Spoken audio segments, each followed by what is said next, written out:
start the recording.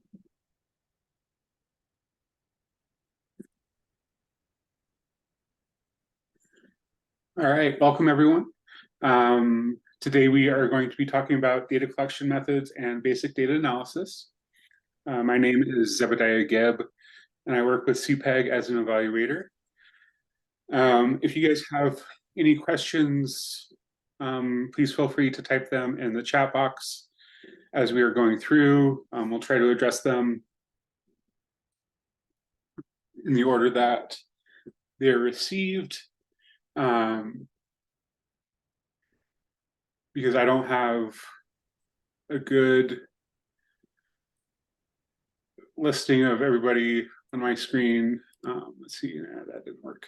I may not be able to see hands, so so chat's going to be our best option. And I'll try to keep an eye on the chat too. Right, thank you. With that, I think we are going to go ahead and get started.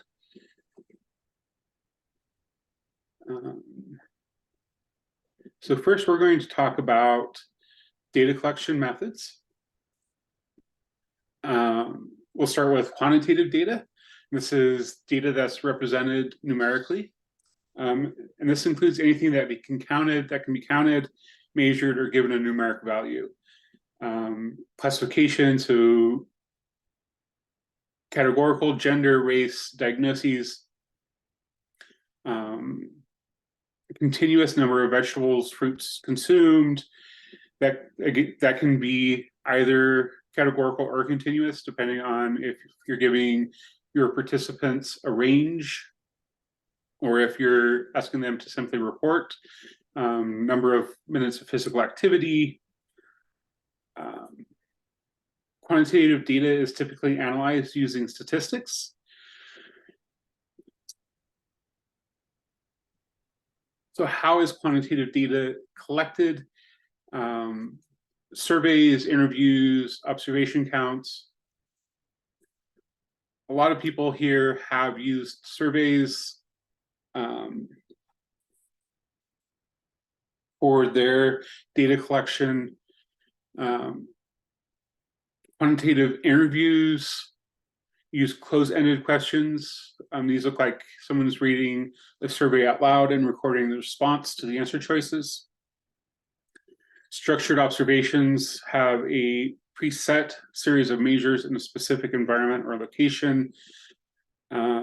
This can be going to the local park and counting how many people are using the path to bike, to walk, to run, ride ATVs, or some other activity like playing hopscotch, working out, flying kites.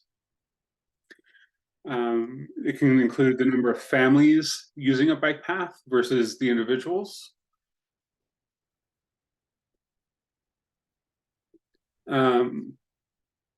The idea is that you are within the environment that you're trying to measure. You have a set number of behaviors or engagements that you want to count. And you're doing this across multiple time periods. So you may show up one day at 5 and count the number of interactions you see until 7 p.m. You may do it again at noon. If you think weather is going to be a factor in your data collection, you'd want to vary the type of weather you're engaging, you're watching behaviors in. Survey data is much easier to administer. It's also easier to analyze. But it can be influenced by how you're asking a question. So some tips on developing good surveys that are easy for participants to respond to are to use single item questions. So instead of asking, do you like pizza and pop or soda? You ask, do you like pizza? Do you like pop? It's hard to respond to double-barreled questions in such a way that you're going to get really good, valid data. Questions can also be biased. And what we want to do is we want to try to prevent our biases from coming through questions. So instead of asking, how great is the presentation today? You ask, what do you think about the presentation? Or please rate the presentation that you're watching. Leading questions are something that you want to try to avoid if at all possible. And getting a second set of eyes on questions that you develop is always a good idea, because someone will be able to detect that when we're not able to with the questions that we write. You should order your questions to build rapport and trust. This helps the participant become comfortable with answering the questions. Starting out with something hard like how much money did you make? A lot of people are like, I don't really feel like disclosing that. But if you look at surveys that we all fill out, customer feedback surveys, things like that, they start out with the simple things. What's your name? What's your address? Things that we're a lot more comfortable with letting out into the world. And then once you get into the actual survey, people tend to relax a little bit, and they're not quite as on guard, and they're not going to be as resistant to answering questions. We also need to keep in mind our target respondents.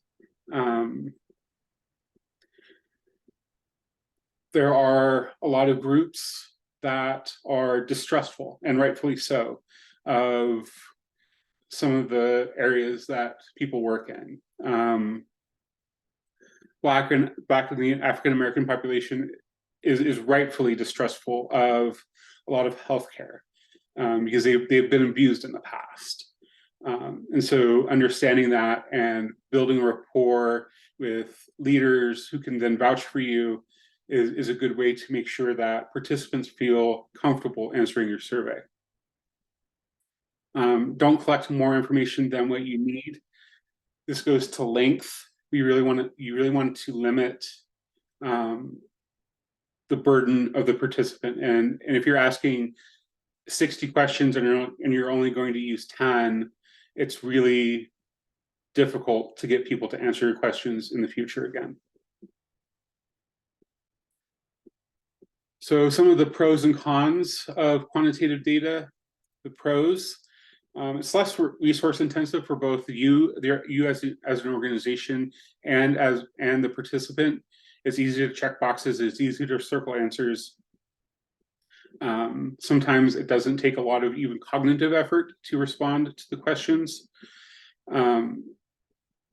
These work mainly because there's measurable answers to quantifiable concerns. So change over time on metrics of interest, frequency of responses. So satisfaction surveys, how satisfied are you with the programming? What is your weight? We can track that over time. Some of the cons, of course, we learn what is going on. We learn that you lost weight, which is a great outcome, but we don't know why. Participants can only respond to the questions that are asked and in the response options that you give them. So you're necessarily limiting how a participant can respond. That goes to the next point, that predetermined answer choices may not reflect personal experience. You may think that the program is wonderful, except for one part that really kind of annoyed you. Maybe there was a lot of construction work happening outside and it was hard to hear the speaker. If I'm just asking a general question, that might not come through on any responses. Universal answer choices that are appropriate for large populations, can hide potential concerns about the program. They don't really give the respondent the ability to elaborate on why they feel one way or the other, which can help a program improve, and it can also help get understanding for why you're seeing the results in the quantitative data that you're seeing. Qualitative data. This is data that represents information and concepts that are not represented by numbers. This is more narrative. These are the longer open-ended questions that respondents can respond to in their own words. This type of data is typically analyzed using coding schemes to review the raw feedback, transcripts from a meeting, recordings, video, actual written responses on paper forms or typed responses on electronic forms. And what you'll do when you analyze this is you'll assign meaningful categories that describe essential concepts that are shared in the data. The idea is to find ways to group them in a meaningful way and determine patterns that emerge within the responses. The methods that are typically used for qualitative data, semi-structured interviews. These are interviews that usually come with a set of predefined questions, but allow the respondent to go off and explore different areas that may come up from those predetermined responses. In-depth interviews are typically longer. These are usually one-on-one and really engage the participant in a meaningful discussion about what's going on, what's important to them, and what they're coming from within the program. Focus groups, we usually gather a small group of people together to discuss what's going on. A lot of the PSC and even some of the direct service will use community conversations or town hall meetings, free text fields and surveys. This would be a mixed methods approach. Observations, ethnographies, diary studies, where we ask participants to log their thoughts and their feelings and their experiences in a written format, and case studies where we focus on usually one or two exemplars within our sample.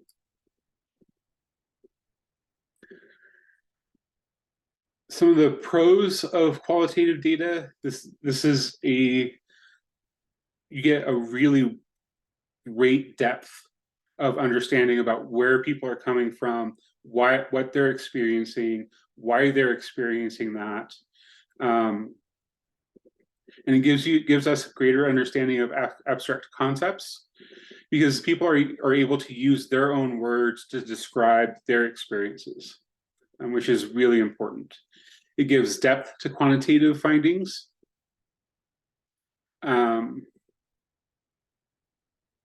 Meaning that your participants lost an average of 10 pounds, and the qualitative data will give you how they're able to do that, or their struggles that they experience in trying to lose that weight. This can also generate new items for consideration that could be potentially included in, in a quantitative data survey. If a lot of participants are bringing up a single topic or using similar phrases, that might be something that you could change into a quantitative survey item and move forward. It helps validate quantitative data. You really going back to what the participant is experiencing and what they feel is happening and going on with the program just adds a significant amount of depth to the quantitative results. Cons, these are qualitative data are really resource intensive to gather. Semi-structured interviews, you're talking 20 to 30 minutes of both your time and the participants' time. Full interviews can last up to an hour. You need recording, you need the ability to really bring people in. Responses may not address a topic of interest. Sometimes people ramble or go off topic and start talking about things that may not be relevant to what you're trying to find. There's also concerns over bias in the methods, the interpretation and the results. Responses, because we're looking at text responses and the organization is coding them. How we code them can be colored by our own personal biases. We may only pull out those statements that look really good and support our program versus those statements that we feel don't make us look as good. And so we don't want to present those to the audience. And so we just either consciously exclude them from our analyses or subconsciously, right? Because no one wants to feel bad about their program. And those kinds of statements can come up a little bit in qualitative data.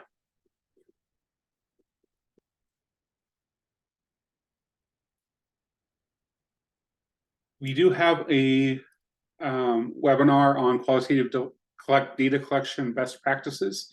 It is on our virtual access point. That the URL was shared out in the welcome pack that hopefully everyone got.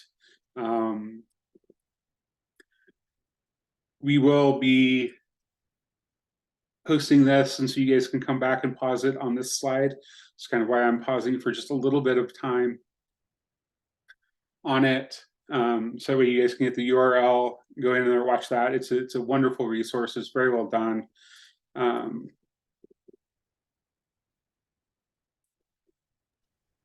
And then we move on to methods of data analysis, and I'll hand it over to Sarah.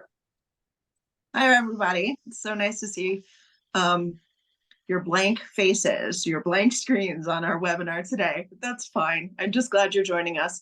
As Zeb said, the virtual access point for CPEG evaluation resources has a lot more detailed step-by-step how-to for collecting qualitative data.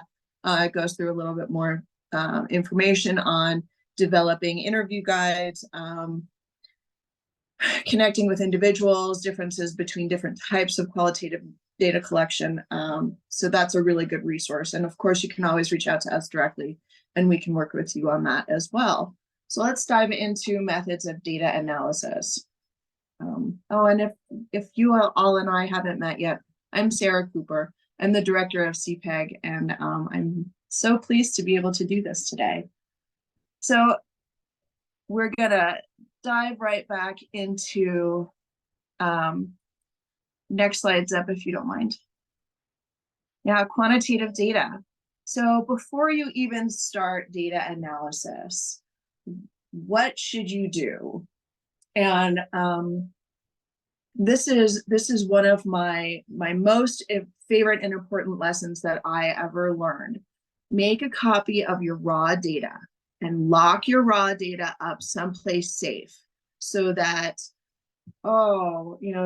universe forbid, something happens to the data that you're playing with and you erase an entire section of people, or you delete a key variable, or you do something terrifying to your data. You can always go back to the original source data, and it's there and it's safe. So first step in everything we do is we make a copy of our raw data.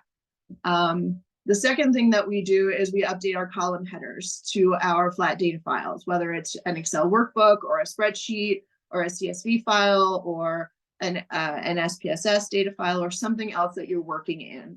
And that way your column headers actually describe the data that are in that column. Know what you're working with. There's a nice example on the slide, and that's just the third step is to develop a data dictionary. The data dictionary is like a roadmap through your raw data, right?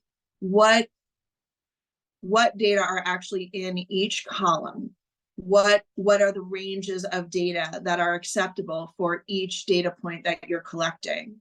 For example, if your age range is 18 to 100 and somebody tells you that their age is 9,672, well, you know you'll have a problem there, right? And that way you have some kind of historical record or memory of what's in your data set, so that if somebody else takes over a project for you, they can go into the data and understand what they're looking at.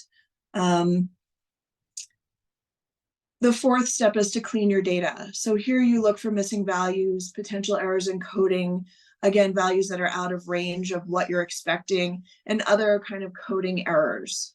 Are there systematic errors? Like every time someone answered yes to a particular question, it came up as a missing error or an error message. Those are the kinds of things you want to look at and either go back to the original data source or go back to the individuals who collected the data, or go back to your sample population and talk to individuals to try to figure out what kinds of errors you're finding, because that will inform your analysis.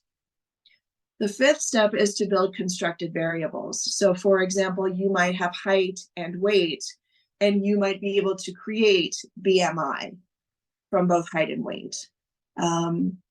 That's a constructed variable that you build yourself as part of your data cleaning and best practices. And then finally, just as we did in our very first step, make a copy of your clean data set and put the copy of your clean data set away someplace safe. So in your safe place, you have your original raw data and your final pristine cleaned data set. I can't tell you how important that is. If you take nothing else away from this presentation today, remember that.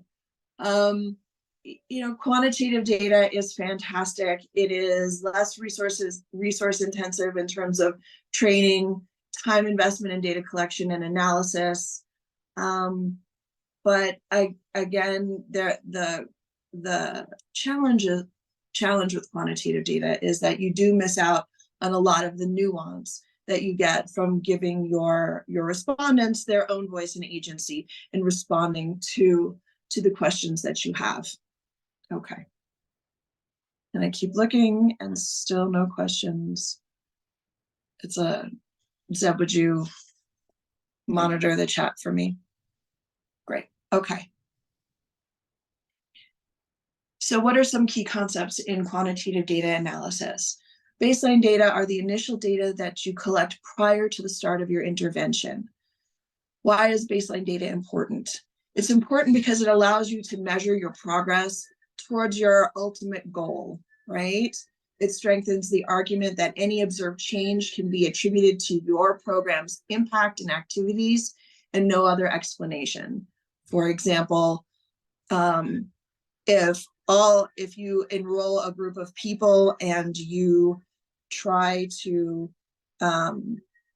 give everyone, let's say, a flu shot, right? And in order to prevent the flu, and all of the people who leave your program are the ones who got the flu, then at the end of the day, you might be able to say, oh, everybody who enrolled in my program didn't get the flu. And that's not necessarily what your data are telling you, right? So that's why baseline data are very important. That wasn't a great example. I'll think of a better example. The timing of data collection, especially baseline data, is important because you don't want to start your intervention and then collect baseline data.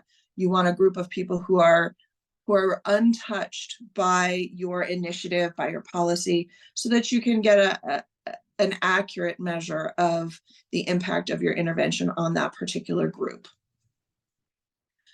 Another type of data analysis is a pre-post, where you collect baseline data and then you collect data at the end of your intervention, right? And then you compare your outcomes before your intervention and after. So a nice example of pre-post data collection is when you compare a specific individual to their own outcomes or to their own data before the intervention. So for example, if your intervention is, this is a better example, is to help someone lose weight and increase physical activity, right? Your baseline or your pre-intervention data would be their baseline weight and their and the number of hours of physical activity they engage in every week or every month. And then the individual would go through your intervention, and you would collect those same data, and you would measure any change that your intervention had on those individuals. Cross-sectional data are collected at a single point in time. These are descriptive data, and they provide you with essentially a snapshot of what's going on at that particular moment, right? And here the comparison group would be individuals at that single point in time who have not gone through your intervention versus those who have, right? So you're not comparing pre and post, you're comparing two different groups at one particular moment. Questions? Still, okay.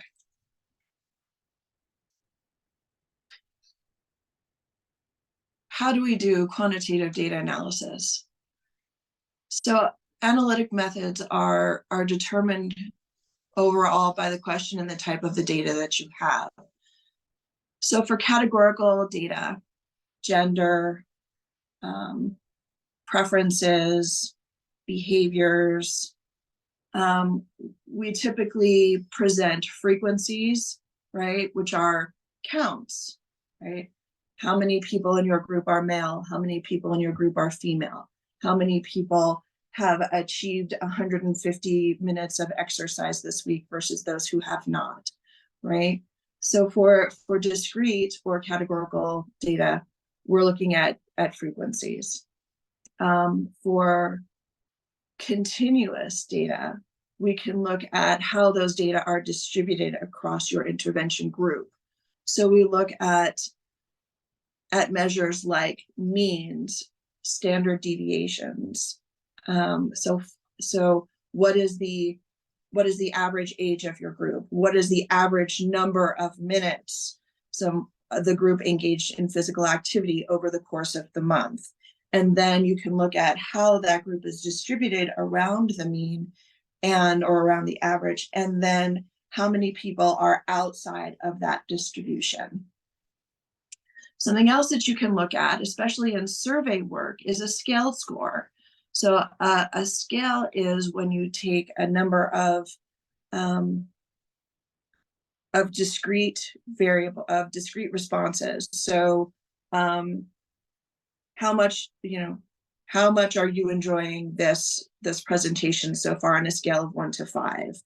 Do you think that you'll come back to a follow-up presentation later on in this quarter on this, how likely are you on a scale of 1 to 5? And then you can take the scales together and create a composite score, right? A lot of times surveys with scaled scores will have specific analytic techniques associated with them. They'll have instructions that tell you how to scale or how to assess the scale itself, and then how to interpret the score. So instead of like 1 being the best and 5 being the worst, maybe 1 is the worst and 5 is the best. So the instructions will be there in the scale itself.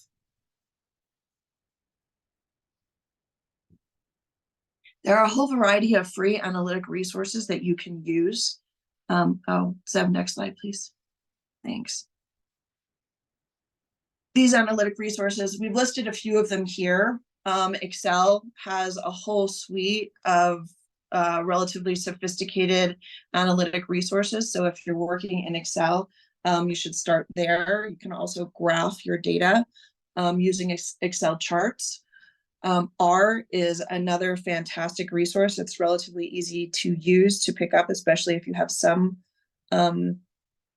limited amount of analytic background or experience, and it's free. Jamovia is not one that I am particularly familiar with, although I've used it once or twice. Google Charts is a great way to graph your data. And Web Data Rocks is something that my oldest daughter showed me, and I've been playing with that, and it looks like it's a pretty cool resource. If you have analytic needs that go beyond what is available through Excel or R, then you should probably be working in something more sophisticated like SPSS or SAS.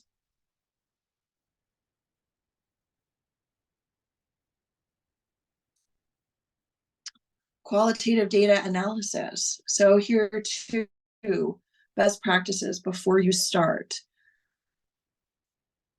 When you have raw qualitative data, in our experience, we typically transcribe all of our conversations, discussions, interviews, open-ended surveys, community conversations. There are a number of different methods for transcribing data. One of them is verbatim, where you transcribe every single word or noise that's made directly from the recording itself. You can use intelligent transcription or edited transcription, which both allow the transcriber to listen to the recording and then remove the ums and the pauses and the filler words, so that you're left with a transcription of the conversation without all of the extra filler. A lot of times those are shorter, but they are not necessarily any less resource intensive than a straight verbatim transcription. The type of transcription that you do is sometimes a matter of preference, sometimes a matter of resource. But transcribing the data allows you to look at what you have and code it from the screen instead of just doing it orally and having to remember. It's a critical piece. It's a critical first step in any qualitative data analysis. The next step is to format your data by question order or another organizing scheme. Organizing your data by question is typically my preference, but again, it's driven largely by what your questions are. But organizing your data helps ensure that all of your answers are analyzed at essentially the same time, right? So when you're looking at, for example, what was your favorite part of today's presentation? Right? When you organize by that particular question, everyone's response will be analyzed at the same time. And it allows you to identify themes, identify outliers, identify novel information as you're going through that particular question. Another key step is cleaning your data, especially if you're having someone else transcribe the data. Going back and proofreading and correcting transcription errors is important. You do that by reading the transcription and listening to the recording at the same time. You can also, or you ought to also, remove any identifying information, right? This helps eliminate bias, because if you know who a particular respondent is, that might encourage you to code or expect to hear a particular response. And it might influence how you code the transcript. And then before you start your actual coding, you should identify your coding scheme. Is it inductive? Is it deductive? Or is it a combination? What does that mean? Inductive coding is from the ground up. So the codes emerge or are derived from your data. And you don't go into your coding or your analysis with any preconceived notions of what the codes should be, right? Of what the themes should be. They emerge from the narrative as you go through and you read the transcripts and you look for common themes, you look for unifying concepts or differences. Inductive coding is oftentimes used in exploratory scenarios where you're not entirely sure what you're looking for, but you know there's something important that's going to come out of this information. Deductive, a deductive scheme is a top-down approach where you start with a preset set of codes or themes. This is your code book. Typically, these are based on your research question, and then emerge from your interview guide, from existing research, from the particular theory of change you're investigating, or you're applying, or a framework that you're applying. There is opportunity for emergent themes as you go through, but typically deductive starts with a specific code book. Oftentimes we use a combination approach where we will start with a code book with a deductive approach, and then, as I said, allow themes to emerge as we're going through the analytic process. So, key concepts in qualitative data analysis. We have, there's a constant comparison analysis, there's a classical comparison analysis, there's keyword and context analysis, and then there's a narrative analysis. Depending on what your question is and the type of data you've collected, that will drive what type of analytic approach you use. And let's dive into each one of these separately. So a constant comparative or comparison approach doesn't use a particular guiding theory to organize your themes, right? Instead, you read through all of your data, then you begin to assign your data to smaller related groups. And each of these groups is labeled with a descriptive code. So for example, a code might be a particular job category, or a particular perspective, or a particular experience, right? And then as you go through your transcripts and your data, you begin to compare each new group or each new respondent to establish codes to determine if that group fits within the coding scheme that you've already begun to establish, or if you need a new category or a new descriptor, right? Or a new type of code. So for example, you might have a series of program champions, and that might be your initial code. But then you realize, well, some program champions are community representatives, some program champions are healthcare providers, some program champions are residents in the community. And so then you realize, okay, so we need a subcategory or a separate category for each of these groups. And then as you go through and you continue to refine these codes and these schemes and these categories, you can either broaden your categories, or you can collapse them, or you can make them more and more discrete as you go through. So for example, you might have program champions, and then you have program champions who are residents, clinical providers, or community leaders. And then from there, you might look at, well, what are their, what are the challenges and facilitators that each group has shared. And then from there, you can look at other codes within that. I know that this is a lot of information. And we're going through it pretty quickly. But we're also happy to provide assistance and support as you're going through this. Classical comparison approach, right? Here, there is a guiding theory to help organize your themes, right? Especially those themes as they emerge from interviews and transcripts. So first, you create a list of a priori codes. So here you'd start with a code list. And your code list is based on your interview guide, on the theory itself, on another guiding scheme. If you have a particular driving question, your codes may be based on how best to answer that particular guiding question. Then you read through your entire answer set, so your first transcript, for example, and then you assign data to smaller related groups. And then you compare each group to existing codes that you have in your code book to determine if that group fits within your code book, or if you need to start developing alternative codes. But really, you're focused on what's in your code book and not emergent themes, right? And then ultimately, the idea here is to count the frequency of each code within your response set. So for example, how many of your community respondents are interested in or concerned about the walkability of their neighborhood, right? So 4 of them described the quality of the sidewalks. 6 of them talked about the absence of appropriate lighting.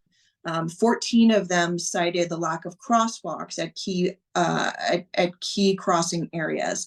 And then 12 of them talked about concerns related to access to and from school. So that's how you would quantify responses associated with particular codes. Okay. Keyword and context analysis uses specific words within a narrative, including relevant contextual cues for those words to identify key themes. So, for example, you might read through a transcript and identify keywords that are used frequently or in an unusual way. So again, going back to our example about walkability in neighborhoods, you might go into this with a series of keywords that you're looking for: walkability, safety, lighting, access,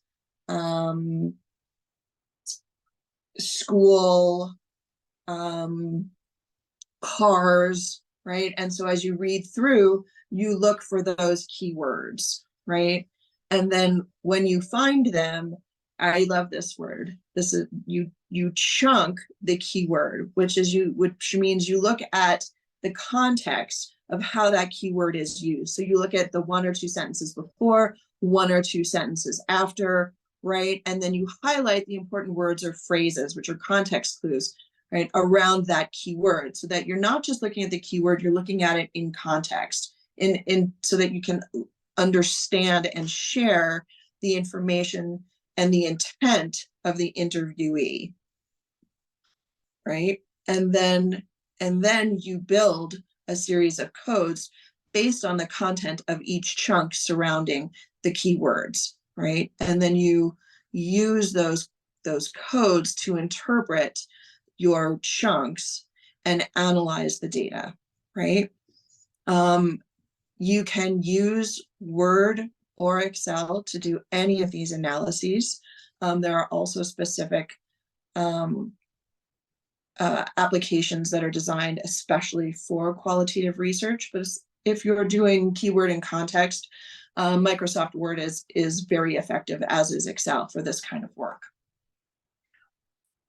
And then finally, narrative analysis, right?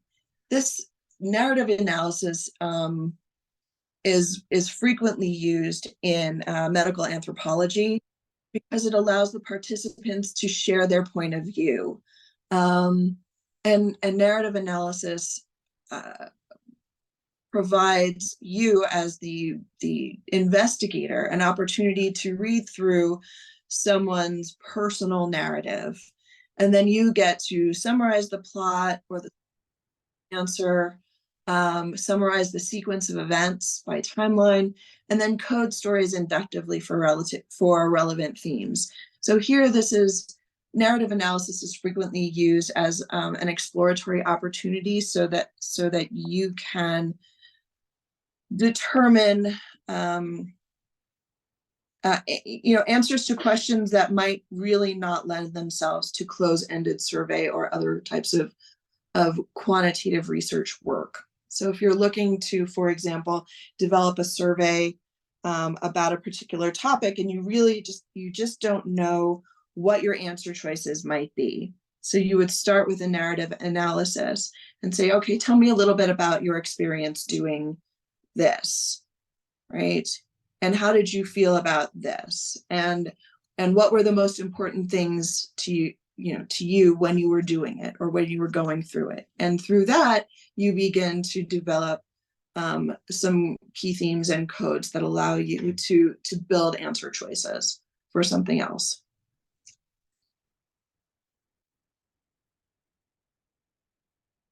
So for all qualitative data analysis methods, it's important to develop a code book that defines the codes, what the codes mean, and how they relate to your key questions. Depending on whether you're doing inductive or deductive analysis, the code book is either developed at the front end or developed at the back end. So if you're doing deductive, you develop your code book at the beginning.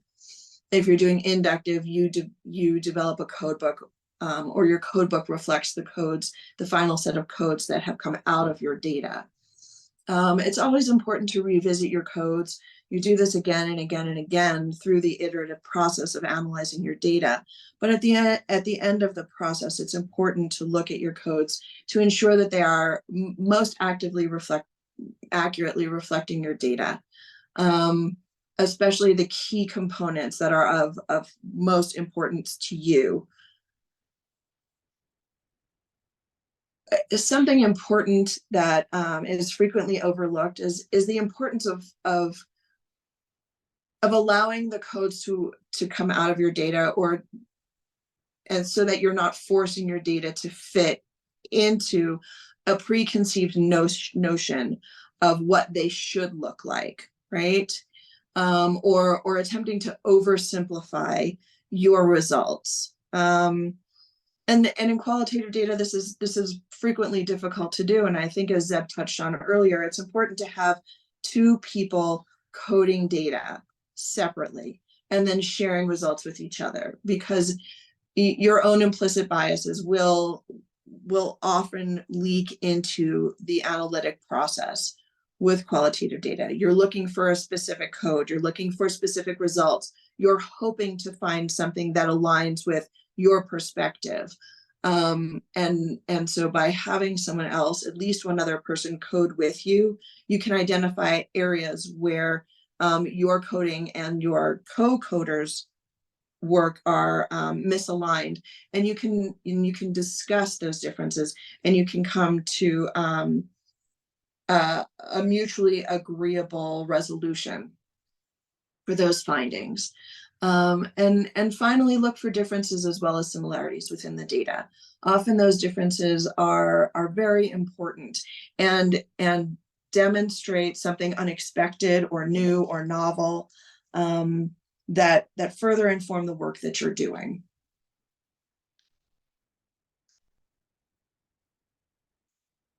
Okay. Questions?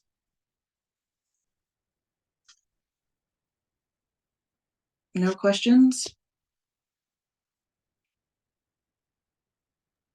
Is anyone? There's I guess Yeah.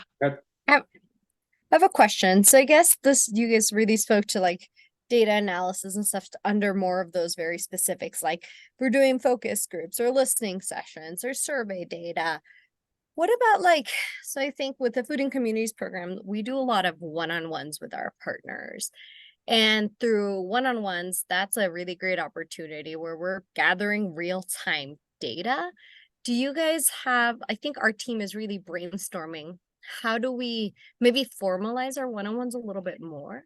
So when we're going out in community and we're having these one-on-ones with partners and we're learning so much about what they're currently doing or how we might collaborate or support them, in that we learn a lot about a lot of barriers, and then we can do a lot of upstream advocacy. But sometimes it's like, we know, like we've had these conversations with multiple people and this has come up over and over again, and we've identified that that's kind of like a gap in our data of like, we have these conversations but we're not necessarily tracking that.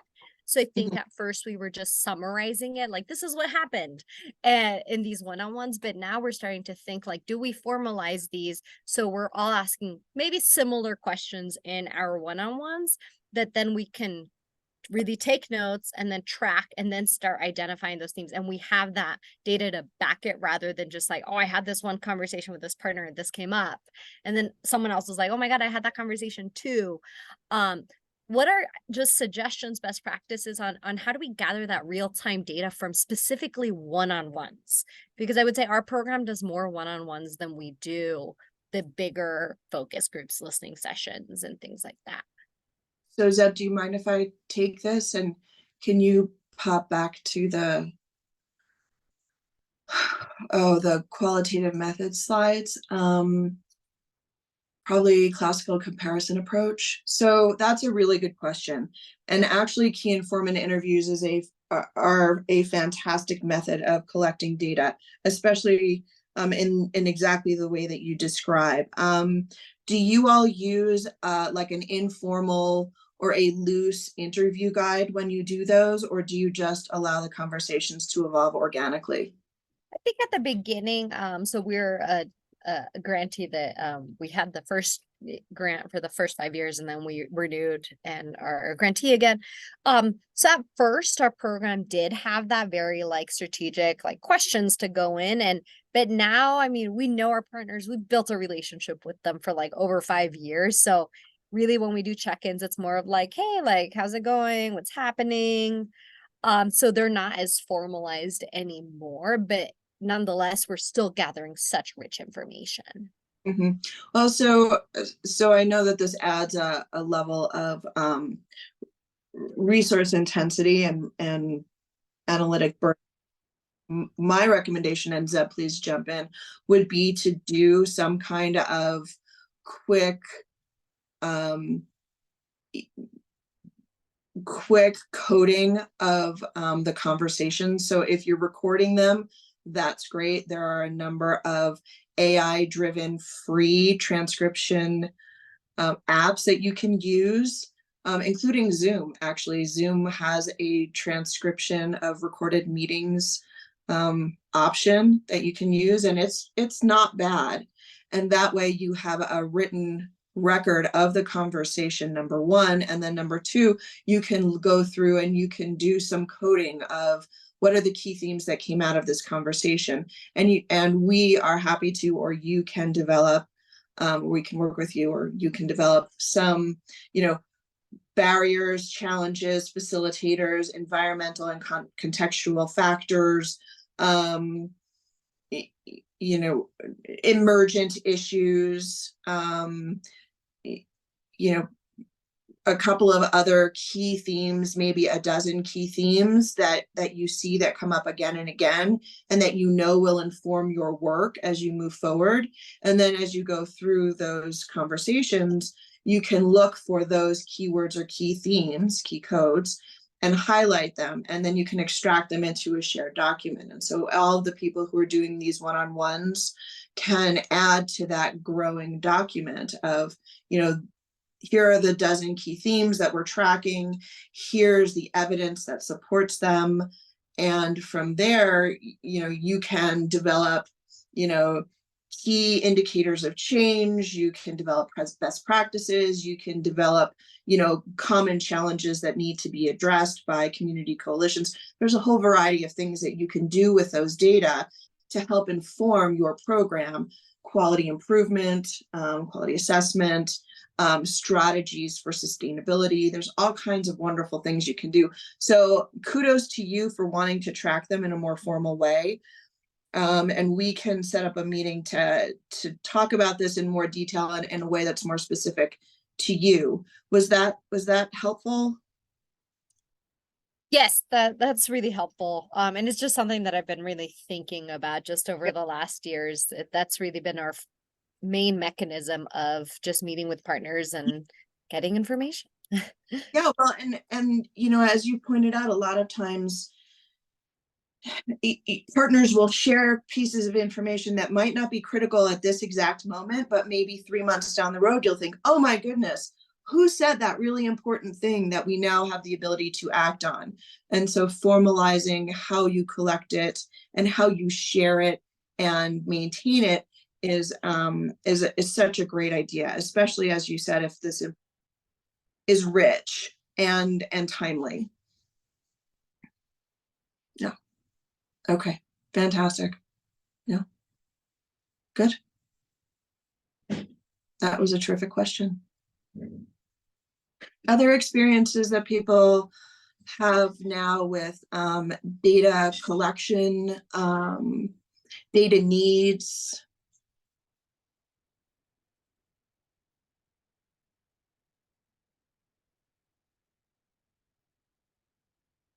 No?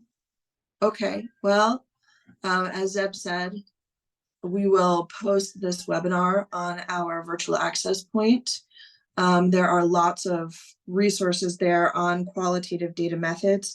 And again, those include one-on-one conversations, more formal key informant interviews, open-ended surveys. If you're doing a community assessment and you have a lot of open-ended data, that's qualitative data as well.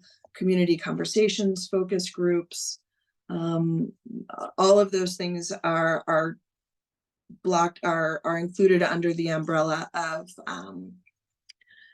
qualitative data. We also have a number of resources there on quantitative data,